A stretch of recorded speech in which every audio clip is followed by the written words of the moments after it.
The reality is I don't want to just survive. We want to thrive after death. My name is Dr. Heidi Horsley, also known as Heidi, and I'm the executive director for the Open to Hope Foundation and an adjunct professor at Columbia University. And also my most important title is that I'm a bereaved sibling. So when I was 20 years old, my 17-year-old brother Scott and cousin Matthew were riding in a car, and the car hydroplaned. My cousin Matthew was driving, and it hit the side of a bridge and it blew up. And my brother and cousin, they both died very quickly and very traumatically and very suddenly. And that basically turned my world upside down and put everything I ever knew into question. And for several years, I was kind of like, what am I doing here? Who am I without Scott in my life? And what's my purpose? How am I going to find meaning?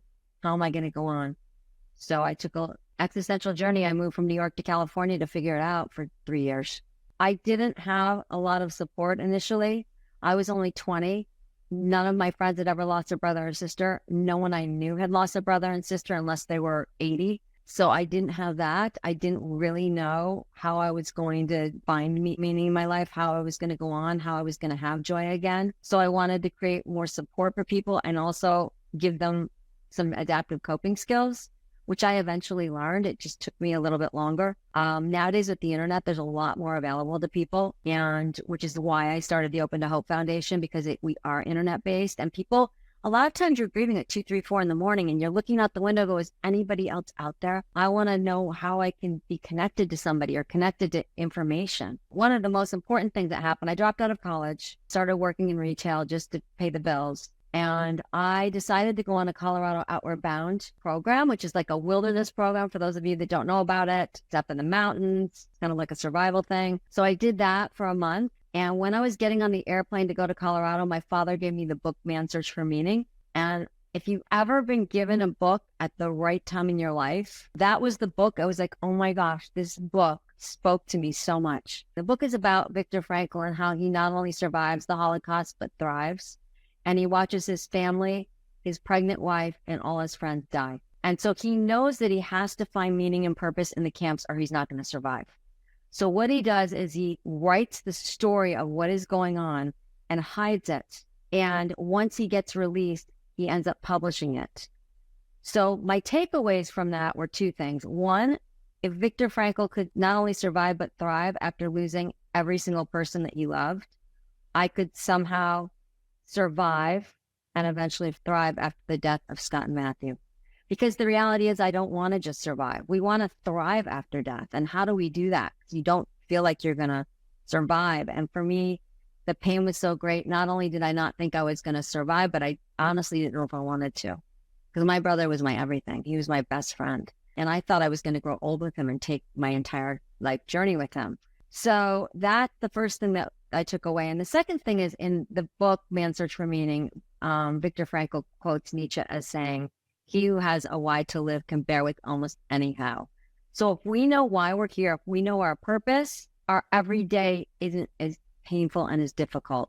So I didn't know what my why or purpose was, but I knew if I found my purpose, I would be able to find meaning again. It was a long journey. I'm not going to lie. There were ups and downs and waves of grief, and I'd find hope for a minute and then I'd be knocked down again. But eventually I knew that my purpose was to help other people find hope after loss. And I knew my purpose was to give people what I didn't have after my brother died. So that's what I've been doing for the last 30 years. I teach a class that I designed at Columbia University in the School of Social Work. It's called Traumatic Loss During Childhood. So what it is, it's a class that talks about when we've had traumatic losses in our lives, how does it impact us over our entire life course? Like what do we look like 5 years out, 10, 20, 30? Because the death of my brother doesn't have a beginning and an ending.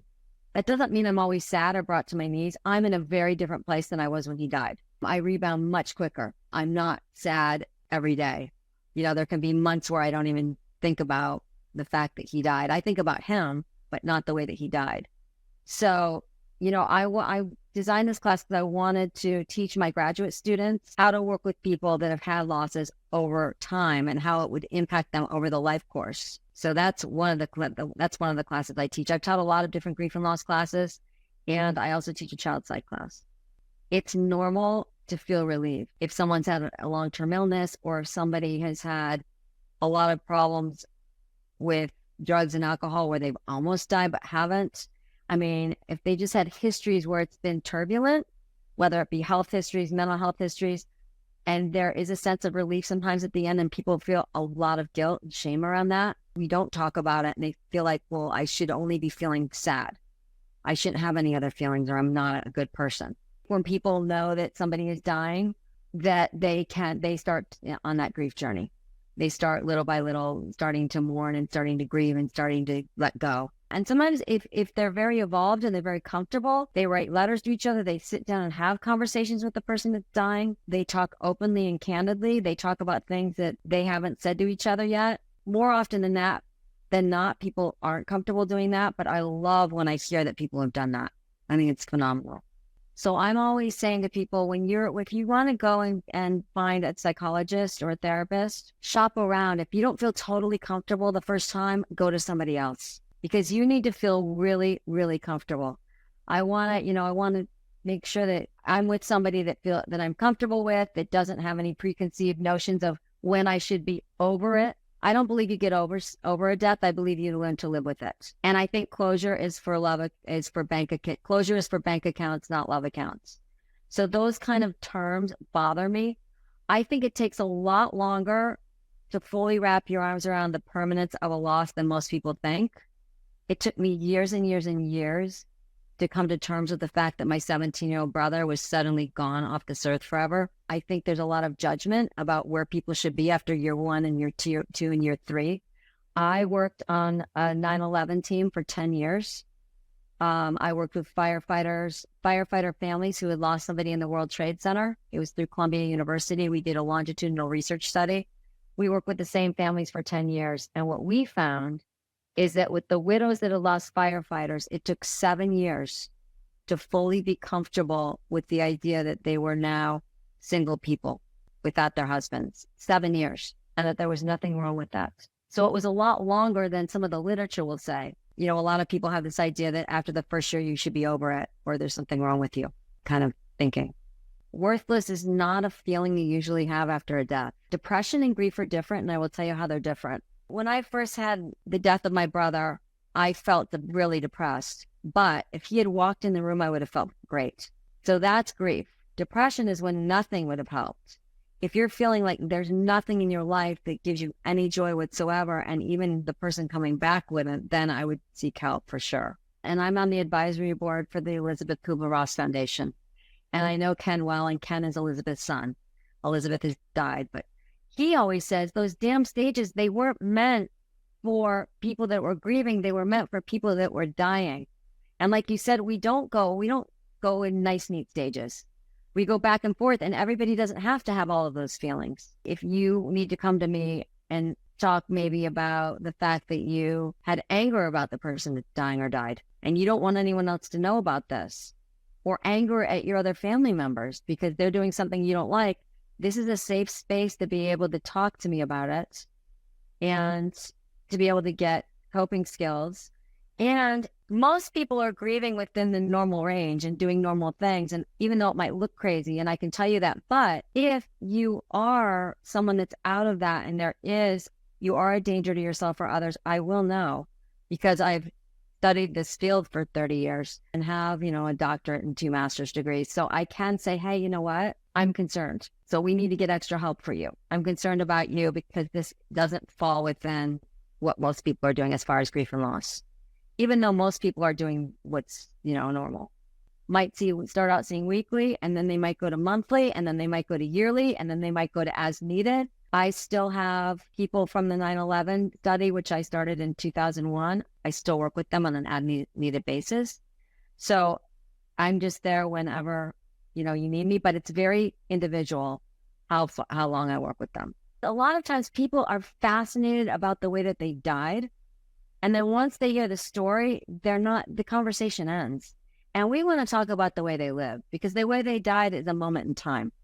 The way they lived was many, many years. Absolutely suggest rituals and things like that if people are comfortable with it. Sometimes the problem is family members disagree.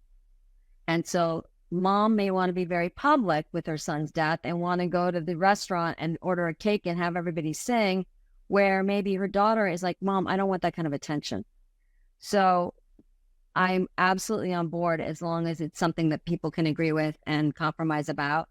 But it's really nice to have ritual. And sometimes if you have a ritual set up, you don't have to have words. For example, on my brother's anniversary dates, we would put flowers in our front hall when I was growing up, and nobody had to say anything. They were there and you knew, okay, you know what? Today's the day. It's an anniversary date for Scott. And those are the flowers to represent that. So sometimes ritual can be good if you don't have words or don't want to talk. You know, there is hope out there. And initially, if someone had said that to me, I would have been very offended by it, because I would have said, wait a minute, I'm not ready to hear that. It's too soon and I don't want to think about that because my life is basically over. We always say, if you've lost hope, please lean on ours until you found your own.